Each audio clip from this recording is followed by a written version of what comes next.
नमस्कार और आदाब। आज की मुलाकात में तो लोग के स्वागत करत हैं जा। हर बार की तरह आज भी हमने एगो नवा विषय एगो नवा टॉपिक पर तोहर संगे बतियाब जा। और जैसे हमनी देखी ला जा कि जहाँ पर ई दुनिया आज तेज गति से आगे बढ़ता हुए पर ई हमनी अपन जीवन में काफ़ी पारंपरिक और बियो के देने बढ़त है जा। आज हमनी देखी ला जा कि दुनिया काफ़ी तेज़ी से आगे बढ़ता, कितना हमनी के वनस्पति और पेड़ पौधा बाटे जेकर में काफ़ी औषधीय गुण मानल जाला। उसने एगो प्लांट एगो पौधा के बारे में आज हमनी बतियाब जा और ऊ ह ब्रेड मुरुम के भाजी। ब्रेड मुरुम जे काफ़ी परिवार के आंगन में देखल जाला, मोरिस में काफ़ी प्रचलित बाटे। और उही पर आज हमनी के संगे एगो मेहमान हवन श्री विनय कन्हाय जी, जे वे कन्हाय हेल्थ फूड के अध्यक्ष हवन। और एकर बारे में हमनी जानब जा जस्ती मोरिंगा प्लांट के बारे में श्री विनय कन्हाय जी। नमस्ते विनय जी। नमस्ते आदिति, नमस्ते हम के दर्शक लोग। जी, तो आप वे कन्हाय हेल्थ फूड नामक एगो कारोबार चलावेला। हमनी के सबसे पहले ई बतावा कि मोरिंगा कौन चीज है। मोरिंगा जैसे सुनो में बोलनी सा ब्रेड मुरुम वर्ल्ड वाइड जाना चला मोरिंगा से। जी, हाँ। तो ब्रेड मोरिस में जैसे काफ़ी प्रचलित बा खाए पिए के पारंपरिक ढंग से हमनी के रसोई में। त ओकर साइंटिफिक जोन वैज्ञानिक ओकर विशेषता है, थोड़ा हमनी के उ बारे में बतावा। अच्छा, हाँ, ऐसे देखब जा आज त इंटरनेट के ज़माना बा, हमी गूगल में जाप सा खाली टापी करब सा मिरेकल प्लांट जी त सीधा चल जाला मुरुम में। चाहे मुरुम के दूसरा नाम मिरेकल प्लांट है और ये ढेर को यो के जाने ला ट्री ऑफ लाइफ से और ये बातें अफ्रीका में ओके जनावल चला निबेदाई प्लांट से निबेदाई सब नवदाई प्लांट है हाउ से त काहे खातिन हमी बोलीला स मोरिंगा जोन हमी के ब्रेड मुरुम काहे खातिन के बोलीला स मिरेकल प्लांट parce कि चार गो रेजन प्रिंसिपल बा। उ अकेले एगो प्लांट है लेमोन में जिनके सब पाची आदमी सकी कोसो में करे हैं सकब सलाह कुजिन में सेवी करे ओकर रासिन ढेर कम्युनिटी लोग सेवी करेलन सा सलाद नियन खाई के हैं रासिनवा प्रिपेयर करके सलाद नियन सेवी करेलन सा ओकर जोन बड़का थोंकवा है हाउ थोंकवा सेवी करेलन सा जब जे लोग के प्रॉब्लम होला लापू के सिपा एलर्जी के तो के बुई करके पिए लन सा हमी के बड़ा आदमी लोग हमेशा बोले मुरुम के थोक सेवी करे के जे कोनो प्रॉब्लम होला एलर्जी के होती पर ओकर जोन पत्ता बा ओकर जोन फूल बा ओकर जोन डंटी बा है तो सब कोई जाने ला तकारी में सेवी करी ला सा और हाँ जैसे देखा था सब पौची प्लांटवा की सेवी करा सा déjà मुरुम बहुत riche en antioxydants और anti-inflammatoires में हाउ खाद्यों के बल मिरेकल प्लांट ऐसे देखा सा 48 antioxydants और 32 anti-inflammatoires बा जोन करेला मुरुम के सबसे रिच antioxydants में और ये काहे खातिर और को मुरुम के बला सा मिरेकल प्लांट parce कि जेकर टेंशन फो बा ou में टेंशन फेब बा दुनो कंट्रोल करेला ça veut dire que tension फो आदमी सकिले टेंशन फेब régulariser la tension और ये quatrième raison काहे खातिर बला सा मुरुम के मिरेकल प्लांट parce कि सब जोन essential amino acid हमी के लेको के चाहेला ओकर में तुले हुई था। त चार वजह बतैला अभी विनय जी। जैसे तू बोला ब्रेड मोम के एगो सुपर फूड बोलल जाला, हाँ त हमनी थोड़ा ओकर विशेषता के बारे में गहराई से बतियाब जा। जैसे कि बोला ई एगो ऐसन प्लांट है जे आसानी से उग जाला और मोरिस में आजकल थोड़ा कमी देखल जाला। त तू एगो बिजनेस करत हवा एफिजों बनाए के, तो तोहर रॉ मटेरियल्स कहाँ से आवेला। अच्छा शुरू शुरू में हमारे को काहो रहल जोन भाग रहल कुछ नहीं पता था ओकर में तो हम जब रिसर्च करनी मुरुम के शुरुआत में होल त कौन सी होल हम और ला फामी लेगो बावती लॉन्गलिटे में गए सब घूमे वैकेंस में दिसंबर में तो हमरा लगे तनी फांसी गए तो हमें को नेचुरल हेल्थ शॉप में गए नहीं बस अब खुशी ला पोजू नेचुरल लेके तो जब गई नहीं तो लोग बताए कौन सी बा रिमोट नेचुरल तनी एनर्जी बूस्ट करे खातिर तो लोग हमरा प्रपोजे करलक मोरिंगा तो हमरा बोलन सा एगो नवा प्रोडक्ट आलबा मार्केट में ओके मोरिंगा बोलल चला और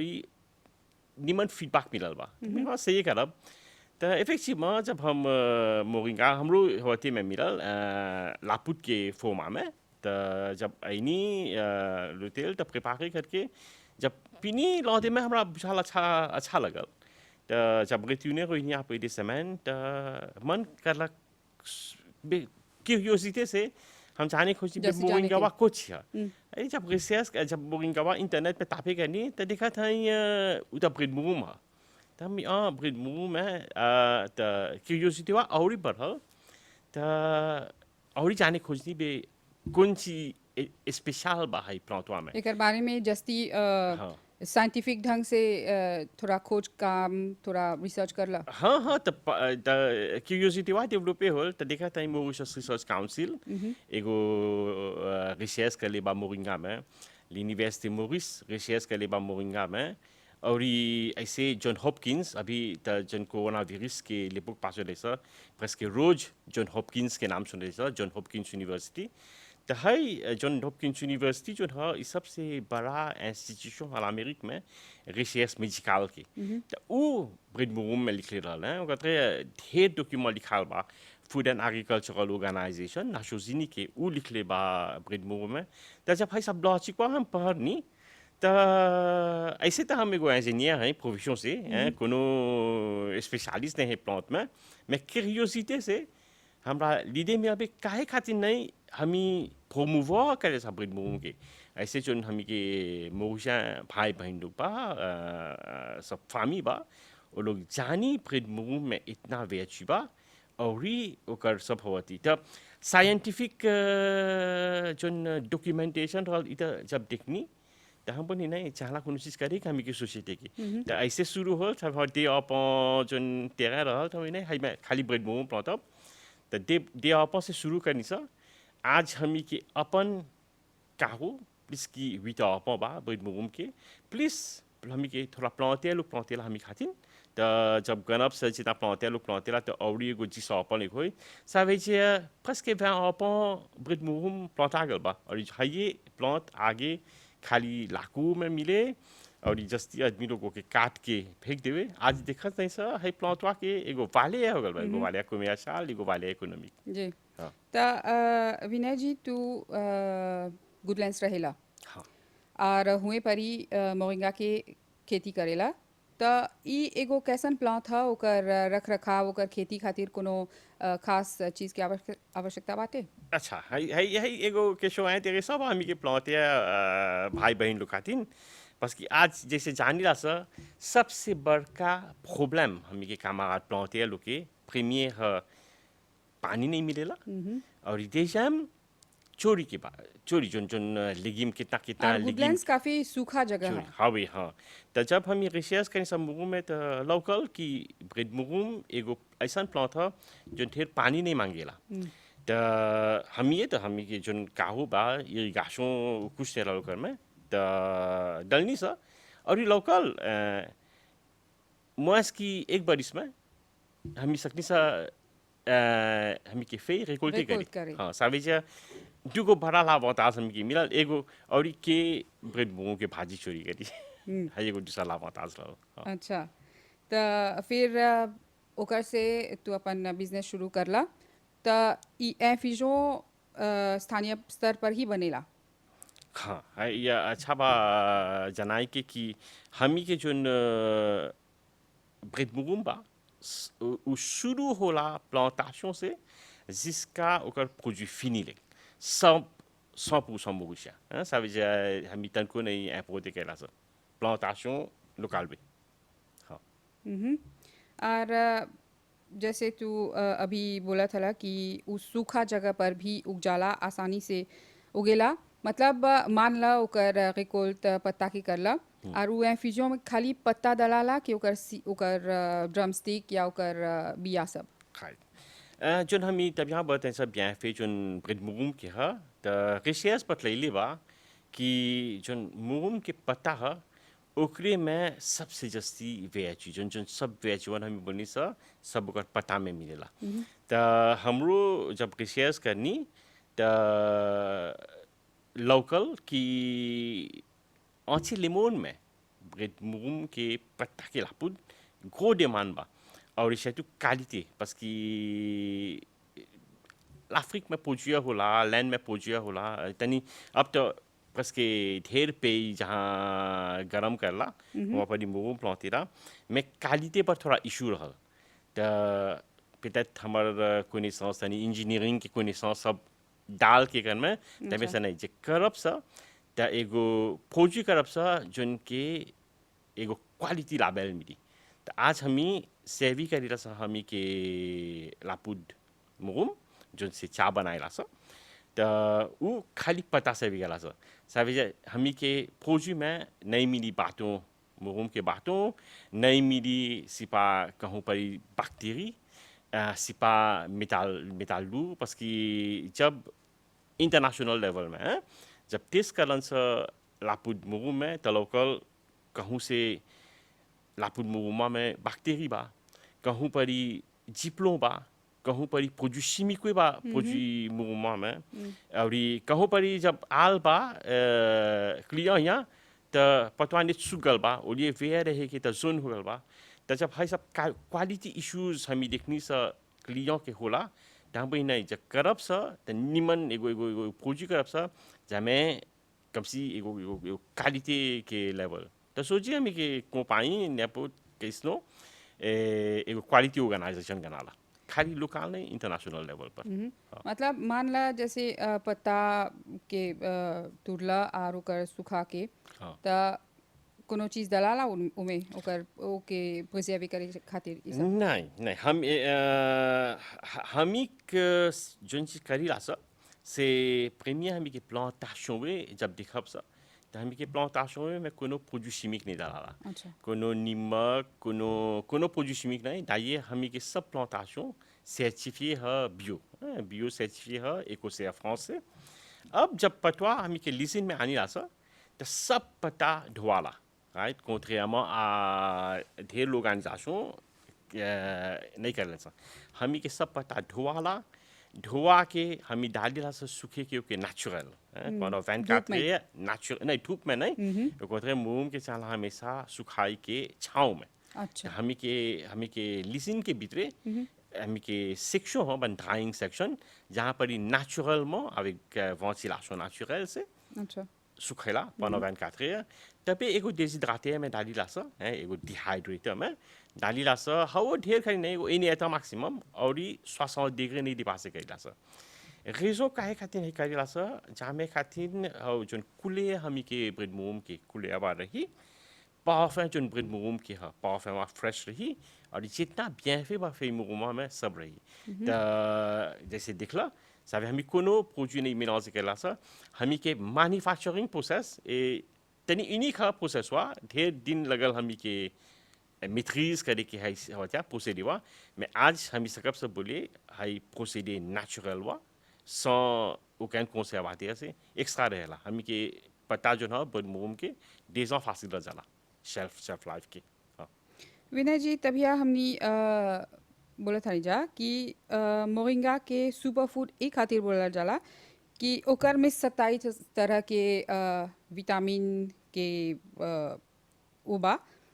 9 तरह के इसेंशियल एंटीऑक्सीडेंट और अमीनो एसिड्स 40 तरह के एंटीऑक्सीडेंट बाटे वो एगो पैक्ड फूड है और ये भी बोला जाला कि मोरिंगा में जितना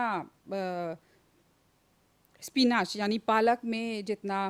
आयरन बा ओकर से 25 गुना जस्ती आयरन मोरिंगा के ब्रेड में बाटे त तोहर हिसाब से कौन प्रकार से ओकर उपभोग करे के चाहेला पका के कि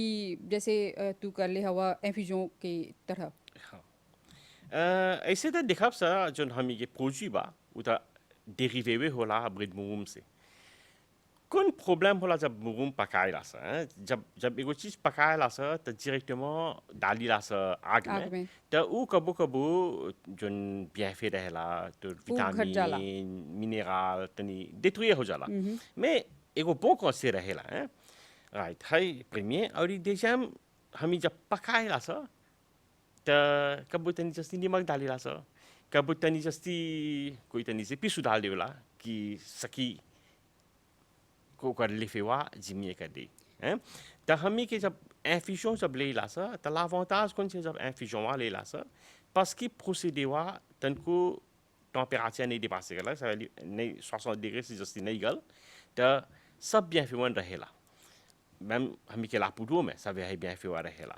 और जो सबसे जस्ती इम्पोर्टेंट चीज है कर में जब हमी लापुडवा conseil में करेला सा त लापुडवा सीधा concentré है parce जब हमी पता ले अब सा त देखब सा आज ही हमी के जब डिजाइन में जब पतावा आवेला त आप पे 10 किलो पता मुगुम के पता आवे हमी के n किलो लापुड करला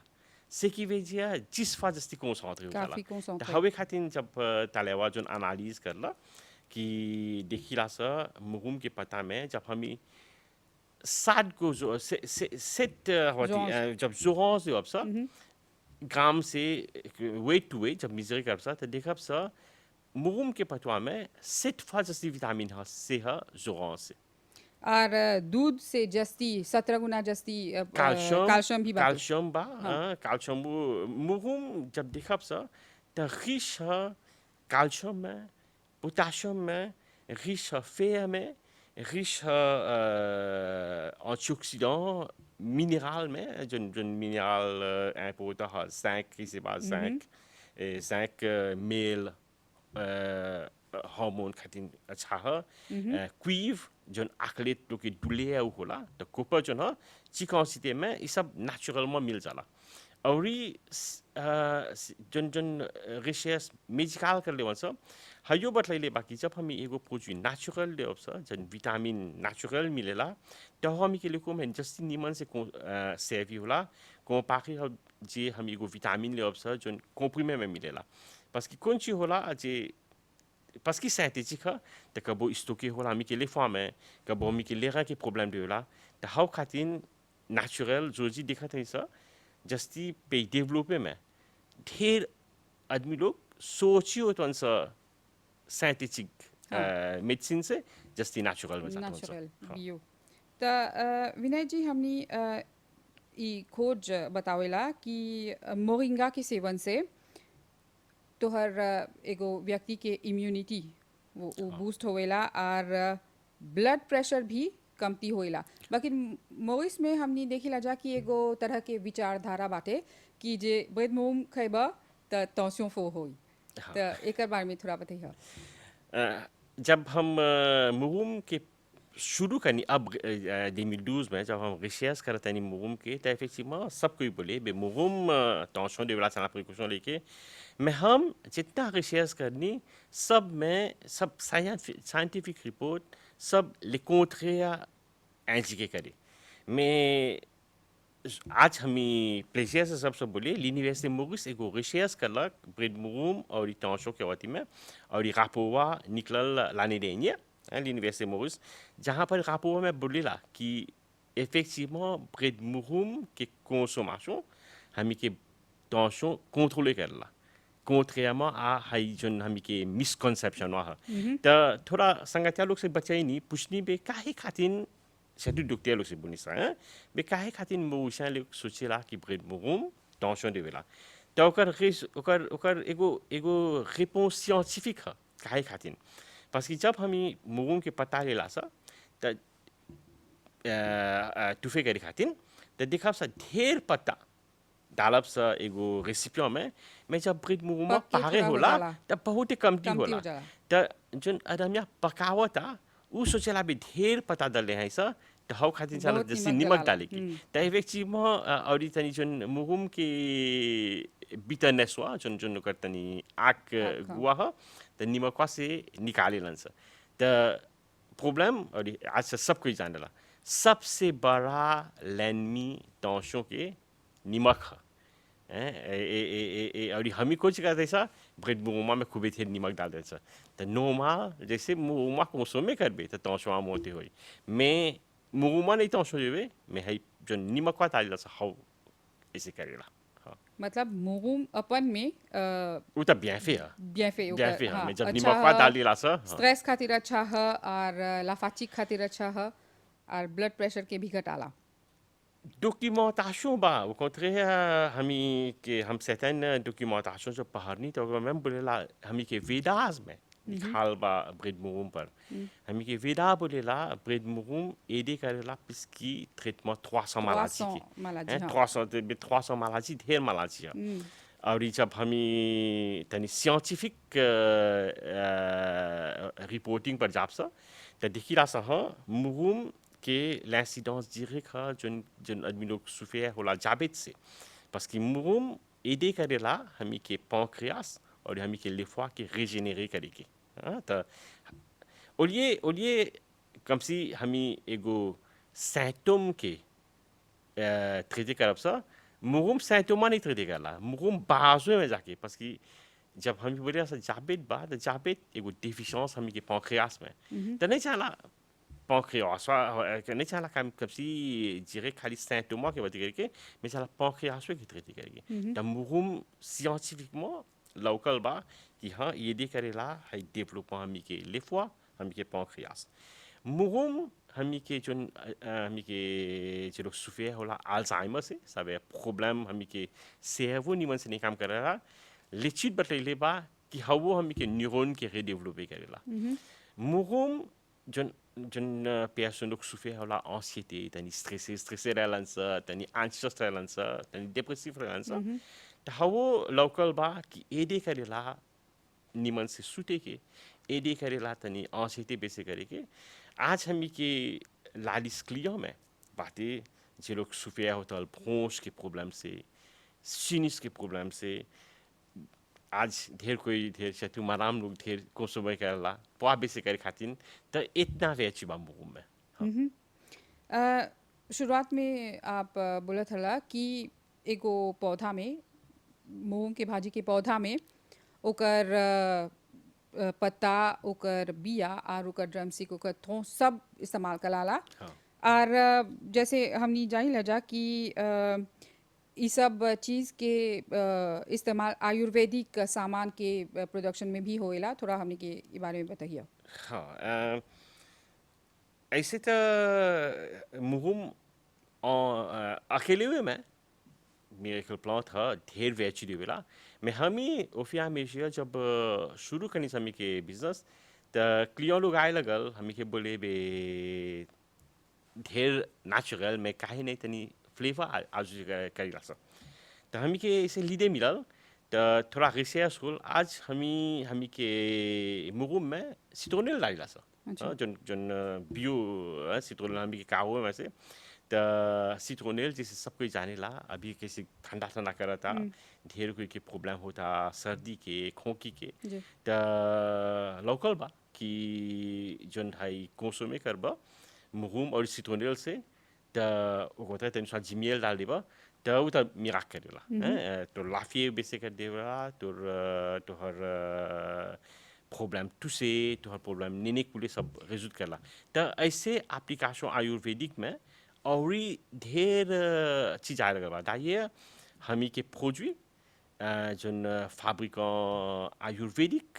प्रोड्यूसर लोग बा वो लोग हमी के प्रोडक्ट किने लन सा हाँ तभी वो लोग अपन प्रिपरेशन कर लन सा यही एगो सवाल रहल कि आज जैसे तू एफिजों बनावेला एकर अलावा ब्यूटी प्रोडक्ट्स भी तोहर दिमाग में बाटे कि हाँ कैसे मुहुम लेमन नौचे में सब कोई अब ओकर कोते फूड सप्लीमेंट से तनी निकल के तनी ओकर ब्यूटी पर जातन सा तो कौन ची होला मुहुम जन मुहुम के बिया है कर बियावा सूख जाला तो उ आपे पे 80% moringa oil contenir करला तो हाउ चाला एक्सट्रा करके और रिसर्च बतलेले बा जन मोरिंगा ऑयल में ढेर एंटीसेप्टिक बा चाहे जन आदमी लोग के तनी प्लेसे हमन सा सकीजन सा लापो में डाल दे तो एदे करला एंटी बैक्टीरियन ह और ओकर हीट हाइड्रेटिंग पावर बहुते फोर ह तो कॉस्मेटिक इंडस्ट्रीज में मोरिंगा ऑयल ढेर सेव होला malheureusement हमी नहीं सकते मोरिंगा ऑयल एक्सप्लॉइट करे parce que हमी के सब पता में सभी कहला सा mais l'intention बा मोरिंगा ऑयल डेवलप करे के और l'intention बा मोरिंगा सोप डेवलप करे के और क्रीमो पर travail तनी काम करते सब जी मोरिंगा क्रीम पर तो विनय जी आखिर में हमनी के ई बतावा कि दूसर लोग जैसे ठेकेदार लोग हवन जा या नौजवान लोग हवन जा जे एगो इनोवेटिव बिजनेस जैसे तू शुरू कर ले हवा हाँ ऐसन लोग खातिर तोहर एगो मिसाज कौन ची हा मुको जब कोविड आल मोस में तो ढेर को हमें रिफ्लेक्सी करनी सा कि चाहना तनी स्थानीय सोचे के पैदावार बढ़ाई के हमें के पैदावार बढ़ाई के और ये खाली स्टेपल फूड नहीं मैं उसी चाह हमें के तनी जाए के तनी हेल्थी फूड के डायरेक्शन बगल जोन बियो बा जोन बियाफे हमें के होती कैसे मुगुम तो एगो प्लांट है मिरेकल प्लांट मैं ऐसे तक कितना प्लांट बा जोन के ढेर वेची बा तो हाँ ठेकेदार लोग सेकेंड एक्सप्लॉइट करे वो कहते हैं आज हमें जब सोचा रही सा जब 2015 में हमें शुरू करनी सा और ये कहाँ बनी कि मुझे पाकू आल तो होती तो हमें के एगो एगो सदन फियाती थे बोला हमें के कंपनी रिकॉग्निट हुल बा सिंगापुर में जहाँ पर इनके गोल्ड अवार्ड मिलल क्वालिटी पर हमें इनविटे रही सा बकिंगम पैलेस में मुगुम पर बतियाई के 2018 में हमें लोड में रही सा कॉमनवेल्थ इवेंट खातिन मोरिस में एसएमई इनोवेशन अवार्ड मिलल हमें के नेशनल प्रोडक्टिव काउंसिल बगल से क्वालिटी पर अवार्ड मिलल तो हाँ जो ठेकेदार बा जो जैन वो कहते हैं जैन लोग जस्ती मोटिवे रहला मैं हमार कौन से ही है कि जोन चीज़ करब सा हमें के जाना हमेशा क्वालिटी डाले के आगे में क्वालिटी हमें के क्लियर के साथ सोचे के आगे जी कैसे सकब सा डिमार्केट करे हमें के खाली मोरिस में नहीं मैं अच्छे लेमोन में कैसे सो डिमार्केट करे तो विनय जी हमार एगो प्रश्न बाटे कि जैसे तू बोलत हवा एकर बियाफे काफ़ी बाटे तो हमनी के बतावा कि मोरिंगा के सेवन कौन लाज के व्यक्ति करे सकेला l'avantage जोन बा मोरिंगा तो एगो फूड है ça veut dire जब जैसे एगो लड़का दूध छोड़लक फूड में रंट्रे होल अब जब ओकर तनी कैसे पोरिज देवेलन सा लड़का लोग खातिन त सकब से तनी लापुड मोरिंगा डाले तनी सुना जामे ऐसे होती ब्याफे मिली तो हम सकब बोले आप अच्छे des ans जैसे लड़का लोग खाए लगी फूड कंज्यूम करे लगन सा त दें जुले कोनो लिमिट नहीं कोनो बा हमी restriction, कोनो limit नहीं बा। हमी जानी ला सा कि हमी के क्लाइंटिस में त लड़का लोग बा au contraire लड़का लोग के जस्ती कौन से या लेके parce कि जोन मोरिंगा बा ना एक हमें हाउ जोन essential amino acid बा हाउ लड़का के सेवो डेवलप करके ढेर एदे करला त रिकमेंड है parce कि लड़का लोग के चाला निमन से अमीनो एसिड खाए के निमन प्रोटीन खाए के au contraire मोरुम में जितना प्रोटीन बा त même जोन हमी के वेजिटेरियन मोरिशियन लोग बा सकब सब के remplacer करे मोरिंगा से सब लोग के प्रोटीन मिली